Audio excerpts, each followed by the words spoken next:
पोट्टे हो. आज आपण घेऊन आलो आहे चॅप्टर नंबर 5 मधला तिसरा प्रश्न. काय म्हणताय? पेरिमीटर ऑफ पॅरलेलोग्राम इज किती आहे? 150 सेंटीमीटर.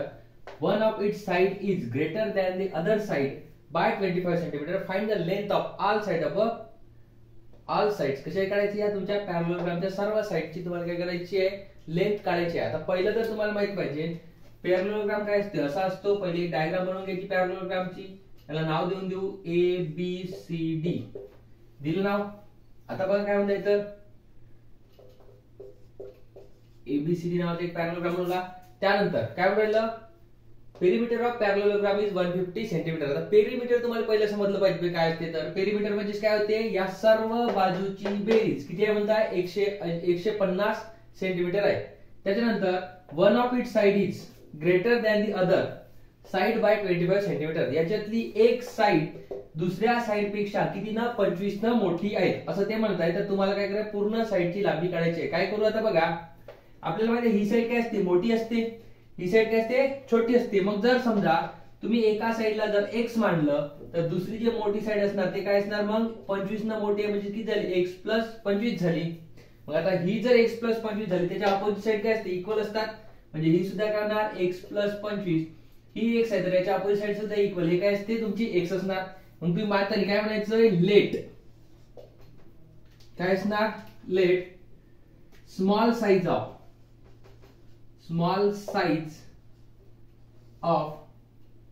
Parallelogram is 1 centimetre. काय होती? 1 सेंटीमीटर होती. मग त्याच्यानंतर देअरफॉर लार्ज म्हणा किंवा बिगेस्ट म्हणा, large size of parallelogram is equal to काय असणार आहे ते बघा. काय म्हणताय? Greater side than the other by किती आहे? 25 सेंटीमीटर. मग लार्ज साइज ऑफ पॅरलेलोग्राम काय होणार? हे 1 होती हिच्या पेक्षा 25 न मोठी म्हणजे काय झाली? ते x प्लस 25 सेंटीमीटर. आता बघा काय म्हणाल त्यानं? पेरिमीटर ऑफ पॅरलेलोग्राम इज किती म्हणताय? 150. देअरफॉर त्याने काय लिहिलेलं होतं? पेरिमीटर ऑफ पॅरालेलोग्राम इज किती आहे? 150 सेंटीमीटर. देअरफॉर पेरिमीटर 150 आहे. पेरिमीटर म्हणजे काय? सर्व बाजूची बेरीज किती आहे? 150. मग आता काय करायचं? सर्व बाजूची बेरीज म्हणजे सर्वांची बेरीज करू. x प्लस 25 प्लस तिकडला x plus x plus 25 plus x is equal to किती असणार आहे? 150. बघा मग x किती वेळा आहे? 4 वेळा. 4 वेळा म्हणून काय येणार? 4x प्लस इथे किती? 25 अधिक 25 किती झाले? 50 बरोबर 150. आता बघा हे जे प्लसचे आहे इकडे ट्रान्सफर करा म्हणजे काय झालं? 4x is equal to 150 minus 50. तर 4x बरोबर किती आलं?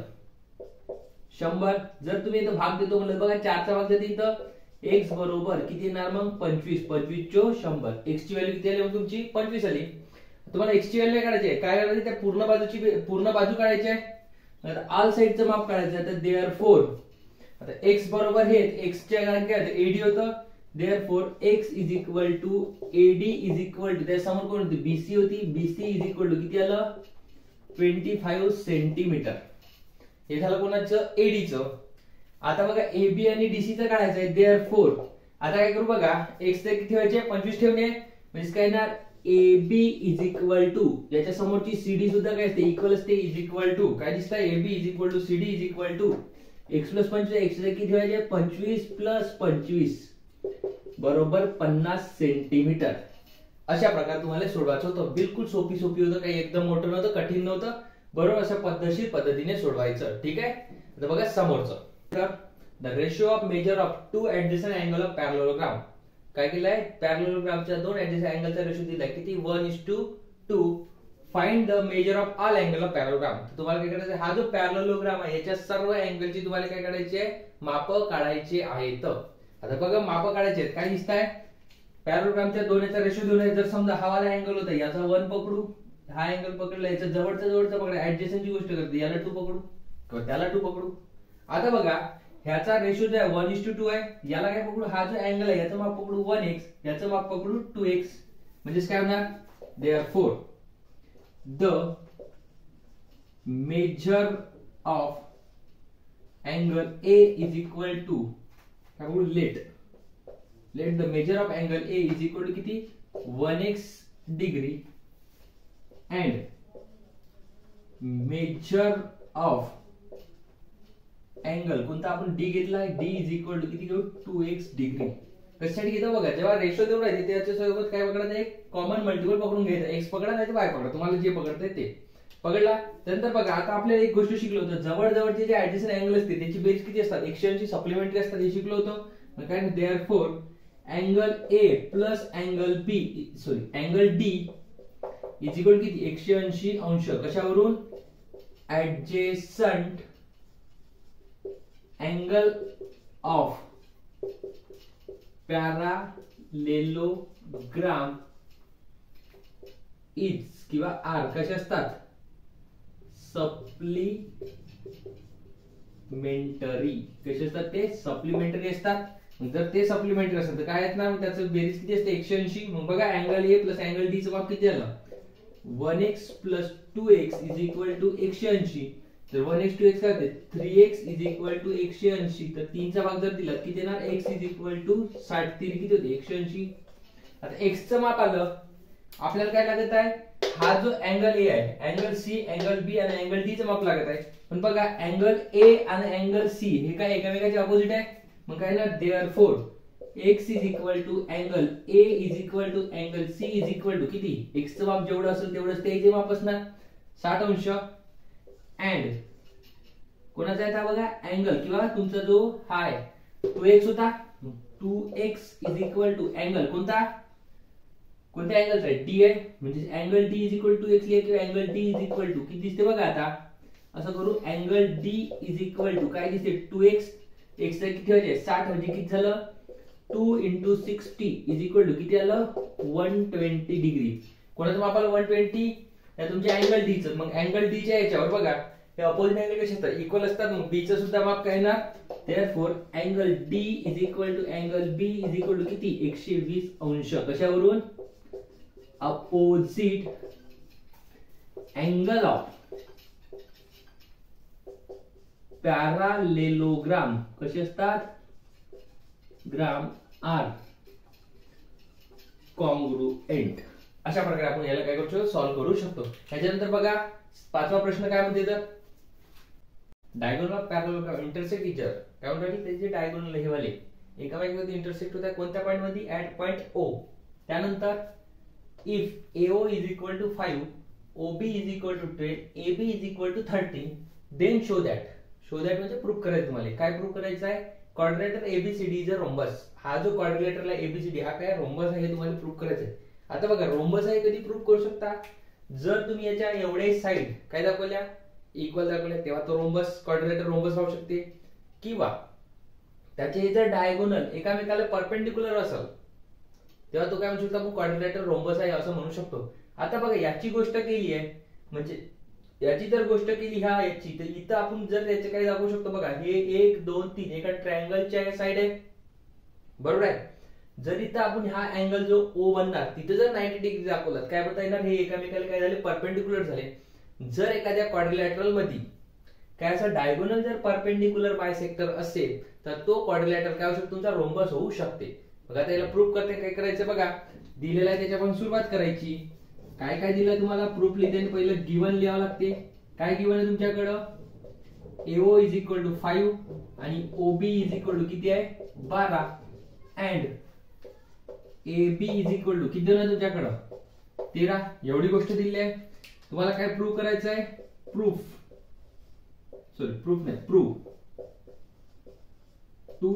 तुम्हाला काय प्रूफ करणे आहे क्वाड्रिलॅटरल कोणता ABCD इज अ काय रोम्बस. तो जो तुमचा क्वाड्रिलॅटरल रोम्बस आहे ते तुम्हाला दाखवायचं आहे.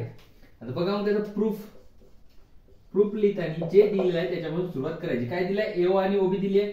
आता बघा AO आणि OB दिले आपल्याला जर इथे 90 डिग्री दाखवायचं तर आपल्याला पायथागोरियन ट्रिपलेट आहे त्याच्यानुसार चालू किंवा तुम्ही तो राईट अँगल ट्रायंगल आहे की नाही ते ठरवण्यासाठी तुम्ही 7व्या वर्गात शिकले होते ते वाले फॉर्म्युला आपण इथे वापरायचे. काय सोपीच असते बघा काय आहे तुमचा AO चा स्क्वेअर प्लस OB चा स्क्वेअर काय करू या साइडचा वर्ग करून या साइडचा वर्ग करून याची दोघांची बेरीज करू किती येणार AO चा square is equal to OB चा स्क्वेअर. किती येणार AO चा स्क्वेअर OB चा स्क्वेअर केला तर AO किती तुमच्याकडे 5, OB किती तुमच्याकडे 12. मग बघा 5 चा स्क्वेअर किती होते 25, 12 चा स्क्वेअर किती होते 144. टोटल किती झाले 169. याला तो इक्वेशन नंबर 1. तसंच बघा हा AB आहे. नाव काय दिसते AB चा वर्ग इज इक्वल टू AB किती आहे 13 आहे. 13 चा वर्ग किती होणार 169. काय झालं मग देअरफॉर AB चा वर्ग इज इक्वल टू किती 169. Equation number 2. आता जर तुम्ही चांगल्याने बघितलं बघा इक्वेशन नंबर 1 आणि इक्वेशन नंबर 2 काय दिसते हे ना हे सारखं दिसून राहील तुमच्याकडे.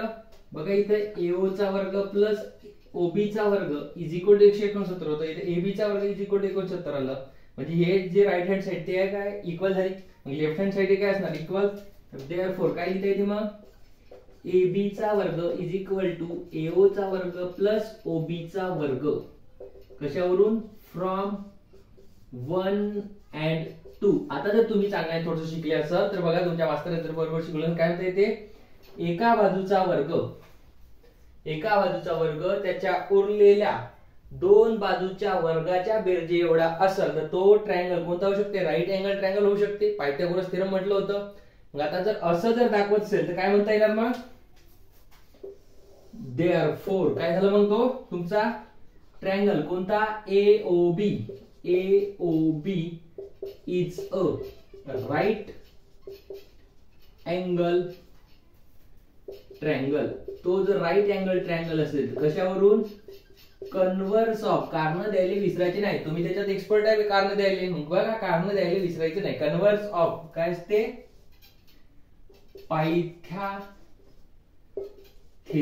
पायथागोरसच्या कन्व्हर्सचा थेरम. कारण द्यायला आपण बरोबर लिहित जायचे. त्याला कन्व्हर्ट दिला बघा. मग आता जर हा पायथागोरसच्या कन्व्हर्जनचा राईट अँगल ट्रायंगल झाला म्हणत आहे मग इथचा जो अँगल आहे हा किती झाला तुमचा 90 अंशाचा. मग काय लिहिते therefore angle AOB is equal to किती 90 डिग्री. आता बघा अँगल जर हा AOB जो दिसताय हा जर 90 डिग्री झाला मग हे जे तुमची सेगमेंट होती AC आणि हे सेगमेंट BD हे काय तुमचे डायगोनल्स आहे ना. मग सेगमेंट AC आणि सेगमेंट BC काय झाली देअरफॉर सेगमेंट AC परपेंडिक्युलर झाली कशाला तुमच्या सेगमेंट BD ला. कोणाला परपेंडिक्युलर झाली सेगमेंट BD ला. कशावरून बघा हा 90 डिग्री झाला हे काय झाली याला परपेंडिक्युलर. याला तुम्ही इक्वेशन नंबर 3. आता जर परपेंडिक्युलर होतात काय करता येते मग देअरफॉर.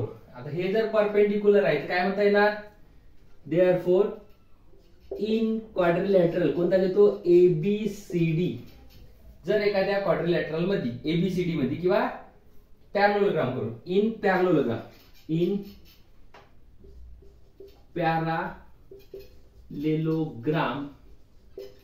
ABCD. आता बघा पॅरलोग्राम ABCD मध्ये काय म्हणताय जर समजा तुमचे हे जे डायगोनल आहे काय असेल एकमेकांना परपेंडिक्युलर असेल काय दिसतंय मग parallelogram segment AC perpendicular to segment कोणते दिसताय BD.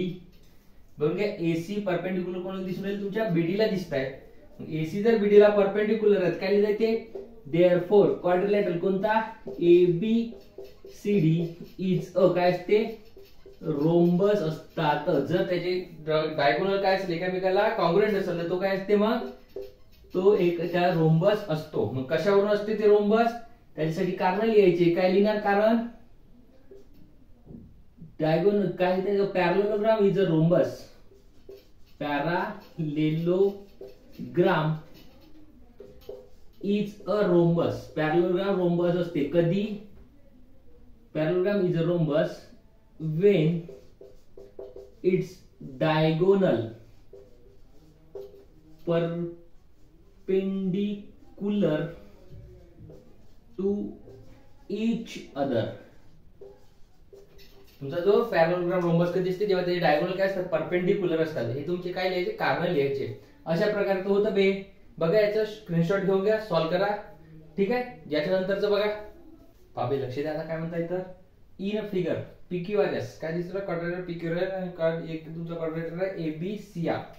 दोन क्वाड्रिलेटरल बघा PQRS एक मोठा आहे एक आहे तुमचा ABCR छोटा आला. असे किती क्वाड्रिलेटर आहेत दोन. नंतर काय म्हणताय टू पॅरलेलोग्राम्स तुमची गोष्ट केली आहे. त्याच्यानंतर angle P is equal to 110 अंश. हा जो P नावाचा अँगल हा किती 110 अंश दिलेला आहे. Then find the measure of all angle of quadrilateral ABCR. बघा याचा तुमच्या याच्यासोबत काय दाखवायचं तुम्हाला, हा जो क्वाड्रिलॅटरल आहे याच्याचे पूर्णच्या पूर्ण अँगल तुम्हाला शोधायचे. आता बघा तुम्ही जर याला सोडवतो म्हटलं याचा याच्यासोबत काही संबंध तर दिसताय का तुम्हाला, दिसून राहिला फुटके हो. तुम्ही फुटके तुम्हाला तर काही दिसणार नाहीये कारण की आपण फुटके आहोत. फुटके आहेत बघा. आता तुम्हाला चष्मा लावून देतो कसा, तर लक्ष द्या. आता काय दिसते तुम्हाला, जर हा तुमचा अँगल P देऊन आहे, तुम्ही जर बघितलं मूर्ख हो तर हा बघा तुमचा दिसतंय मोठावाला क्वाड्रिलॅटरल. मोठ्यावाल्या क्वाड्रिलॅटरलचा असणार हा R आहे ना, आहे का नाही बे? हो मग आहे. मोठ्यावाल्या क्वाड्रिलॅटरलचा जर हा R आहे तर काय दिसतंय तुम्हाला, मग याच्या हा काय आहे अपोजिट आहे. मग जेवढा अँगल याचा असते तेवढाच अँगल कोणाचा असते, या R चा असते. आपण शिकलो तर अपोजिट अँगल ऑफ क्वाड्रिलॅटरल किंवा तुमचे पॅरललोग्राम काय असतात, कॉन्ग्रुएंट असतात. शिकलो होतो का नाही? बघा मग हा 110 तर हा किती झाला मग 110 अंश. मग आता बघा तुम्हाला जर दिसत असेल हा जर 110 तर याच्या समोरचा हा सुद्धा आहे, हा सुद्धा किती होणार 110 अंश. हाही भेटला हाही भेटला. आता उरले कोणते हे दोन. आता एक गोष्ट आपण शिकलो होतो याच्या जवळ जवळच्या अँगलची बेरीज किती असते 180. सप्लिमेंटरीची गोष्ट केली होती. मग हे 180 झाले. मग 110 180 मधून जर मायनस केले तर हा किती येणार 70 आणि हा सुद्धा किती येणार 70. बघा तोंडीच तर झालं बे. आता फक्त आपल्याला काय करायला लिहायचं आहे. बघा मग काय होणार, तर काय दिसते इन क्वाड्रिलॅटरल. कोणता क्वाड्रिलॅटरल, PQRS. पहिलं PQRS ची गोष्ट करू. काय दिसते अँगल, इथंच घेतो angle P is equal to किती आहे 110 अंश. किती तुमच्याकडे 110 अंश. देअरफॉर काय दिसते मग angle P is equal to angle R is equal to किती 110 अंश. कशावरून 110 अंश कशावर आला, अपोजिट अँगल ऑफ काय होते opposite angle of parallelogram. Parallelogram R कसे होते कॉन्ग्रुएंट. कॉन्ग्रुएंट म्हणा नाहीतर इक्वल म्हणा. हे प्रॉपर्टी आपण पहिल्याच लेक्चर मध्ये शिकलो होतो. जर तुम्हाला माहित नसेल तर आपलं जे पहिलं लेक्चर त्याच्यात पाहून घ्यायचं. ठीक आहे. हे झालं. मग तुमच्याकडे काय भेटला R मिळाला. आता हा जो आहे हा मिळाला तुमच्याकडे किती मग 110 अंश. आता बघा जर तुम्ही बघितलं या R च्या समोरच कोण आहे B आहे. मग हा सुद्धा किती असणार तुमच्याकडे, आपल्याला ह्या छोट्यावाले जे शोधायचे हा सुद्धा किती असणार याच्या अपोजिट आहे. तर हा 110 तर हा सुद्धा किती झाला 110. मग काय लिहिता येते देअरफॉर इन ट्रायंगल. आता सॉरी इन क्वाड्रिलॅटरल. कोणता क्वाड्रिलॅटरल तुमचा पकडू, हा पकडू ABCR. कोणता बघला ABCR. काय दिसते angle R is equal to, इथे लिहितो angle R is equal to किती 110 अंश. कशावरून तुम्ही याला जर इक्वेशन नंबर 1 देतो म्हणलं तर याला इक्वेशन नंबर 1 सुद्धा म्हणू शकता 1 वरून. ठीक आहे. त्यानंतर बघा असं देऊन तू फ्रॉम 1 आपण काढलं होतं म्हणून. ठीक आहे. त्याच्यानंतर बघा जर अँगल R जर 110 असेल तर काय लिहिता येते therefore angle R is equal to angle B is equal to किती 110 अंश. कशावरून तुमची तेच property opposite angle of parallelogram. Parallelogram R कसे असतात कॉन्ग्रुएंट. झालं ते. त्याच्यानंतर बघा मग हा 110 आला तर हा किती आला होता आपला 110 अंश. आता हे दोन्ही 110 अंश आले. आता याच्यावर एक प्रॉपर्टी पुन्हा मी सांगितली कोणती, आता ह्या याच्या जवळचा हाय किंवा याच्या जवळचा हाय ऍडजस्टंट अँगल कसे असतात सप्लिमेंटरी असतात. मग काय करू देअरफॉर अँगल कोणता आपण A पकडू A plus angle B is equal to किती 180 अंश. कशावरून ऍडजस्टंट अँगल ऑफ पॅरालेलोग्राम कसे असतात R सप्लिमेंटरी. कसे असतात adjacent angle of parallelogram R supplementary. मग ऍडजस्टंट अँगल जे सप्लिमेंटरी असेल तर काय लिहितात बघा अँगल B चं माप काढलं होतं किती आहे अँगल A ला सांगण्यासाठी अँगल B चं माप काढलं होतं 110 अंश इज इक्वल टू 180 अंश. त्याला तिकडे ट्रान्सफर करा. Angle A is equal to 180 अंश मायनस 110 अंश किती आलं angle A is equal to 70 अंश. आता बघा अँगल A 70 अंश आलं. आता हा अँगल A जर 70 आला याच्या अपोजिट कोण आहे अँगल C आहे. मग हा सुद्धा किती येणार 70. त्याला कारण काय लिहायचं अपोजिट अँगल ऑफ पॅरालेलोग्राम. म्हणजे काय होणार देअरफोर काय लिहिता येते बघा, angle A is equal to angle C is equal to किती 70 अंश. कशावरून, तेच अपोजिट अँगल ऑफ पॅरालेलोग्राम लेलोग्राम आर कसे असतात, कॉन्ग्रुएंट. अशा प्रकारे तुम्हाला काय करायचं, याचं सोडवायचं होतं. बघा एवढं सिंपल आहे, बरोबर पद्धतशीर सोडवा.